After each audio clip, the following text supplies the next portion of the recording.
Hi రా మావా. ఏంద్రా అంత డల్లు కూర్చున్నావు? ఏం చెప్పను మావా, ఈ రోజులల్లా మంచితనానికి విలువ లేదు మావా. ఏమైందిరా? ఎందరు కొట్టుకుంటారు కదా అని పోయి మధ్యలో పోయిన మావా. మధ్యలో పోయి అరే ఎందుకురా కొట్టుకుంటారు అని చెప్పిన మావా. దడేలు అని దవడ మీద ఒక పంచి పడ్డది. అమ్మా నన్ను కొట్టిర్రా అని ఇటు తిరిగే లోపు ఈ నుంచి పడేలు అని ఒకటి పడ్డది. కళ్ళు తెరిచి చూసేసరికి ఇంకేముంది, హాస్పిటల్లో ఉన్నా. ఈడ 2 కుట్లు పడ్డాయి, ఈడ 4 కుట్లు పడ్డాయి. నిన్నెందుకు కొట్టిర్రా? దీనికే ఇట ఫీల్ అయితే ఇంకా విచిత్రమైంది ఇంకోటి ఉంది మామ.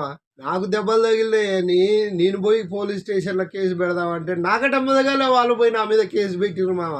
వాళ్ళిద్దరు ఒకటయ్యి కలిసిపోయి ఈడు మన మీద కేసు ఆడబెడతాడు అని పోయి మొదగానే నా మీద కేసు పెట్టాడు. ఆడు బాగా తాగొచ్చి ఇష్టం వచ్చినట్టు తిడుతుంటే మేము ఇట నెట్టేసినాం సార్, కింద పడ్డాడు, దెబ్బలు తగిలినాయి, వాని మీద తాగి తిట్టినందుకు వాని మీద కేసు పెట్టిరు సార్ అని నా మీద కేసు పెట్టి ఇచ్చిర్రా. ప్రతి దాంట్లో పోయి ఏళ్ళు పెడితే గింతనే ఉంటుంది. మరి ఎప్పుడైనా ఒకటి గుర్తుపెట్టుకో, ఏదైనా జరుగుతుంటే చూస్తూ కూర్చోవాలి కానీ పోయి అలా ఏలు కూర్చోద్దు. ఏలు కూర్చితే గిట్నే అవుతుంది మరి.